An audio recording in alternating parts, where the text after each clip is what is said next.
I went back to school when my daughter was 6 months old, so I spent a lot of nights asleep while I was doing my homework. You know, I would put her to bed, my husband would get home and kind of take over the role of parent, and I would go into the office and start studying. So I don't look at it as a sacrifice per se, because it's something that I wanted, and I know that I was doing it for my own personal growth, for the growth of our family, and to show her how important an education is. But that, you know, could be considered a sacrifice if you look at it from a different angle. There's going to be, even when you get out into the real world and start working, you're going to have moments where you're going to have to make a decision. Is this important to me? Career, is this important to me? Family? You're going to have a long list of things that are going to interfere with any of those. So it won't stop now, and it won't stop while you're in school. It'll continue. You know, you guys just had a baby, and I'm sure there are moments where you wish you could spend more time with your child, but you know, you've got a deadline or what have you. But it'll continue, and the way to do that is prioritize and know what's important, and know where you are in the world, and definitely just value all of the things that are important to you. I think I can back this a little bit.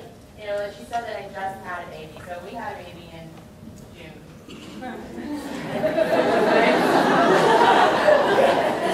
had a baby in June, and so before I left for maternity leave, we had a ton of transition within our markets. And in the pharmaceutical world, it is so competitive that you have to make sure that you are on top of it and that you are ready and willing to do anything. So here I am, 9 months pregnant, not knowing what's going on in Hughes, but I'm answering all my emails. I'm not able to always go into the office, but I answered all my emails, and we just got a new president, and I had to prove to him that I was wanting to come back and that I wanted to work.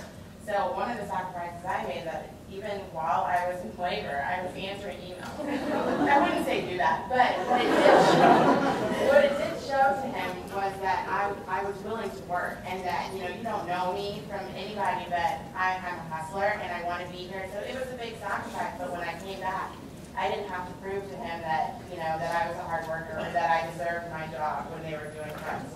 And I still have it, but don't answer emails during winter. But that's one of the biggest sacrifices that I've had to make. And you will continue to make sacrifices along your career, just as long as you make them for the right reasons. It is something that I would make sure that you do. There's got to be a work-life balance that we haven't discussed yet. And that's one of the things that you need to make sure that you do when you do any career. There's work and then there's life. You have to be able, yeah, you have your BlackBerry or your iPhone at home, but you also have to remember that there's got to be life outside of work. You have to have some kind of sanity. So when you're in those interviews, make sure that if it's not a company, if it's not a place that you want to be 24/7, or if they say, you know, we never take breaks, we never do anything, we always work, we work on the weekends. If that's not what you want to do, it's not going to be a place you're going to be successful. And I would just add that life is a great balancing act. That's the wise old sage here. I'm 10 and 14-year-old, and it is balancing, and I'm a doc student, and I have a husband, and I teach full time, and it is a balancing act. And as someone who's very driven and very performance-driven by test scores and the whatnot in life, you know, sometimes we like to go at life and get an A+, A+, A+. But you know what? Sometimes a B+ will get the job done. And I'm sorry. Yes.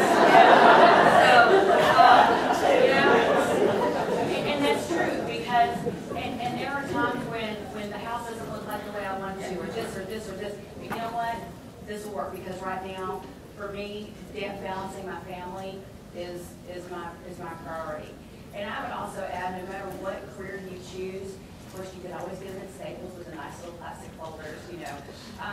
Make yourself a folder that has emails, Post-it notes, notes that children have drawn you, of all the good things. If someone ever said, hey, you did a great job on that report, and keep it, because there's gonna be days where you're gonna wanna bang your head up against the wall, and you're gonna go, oh my God, what am I doing?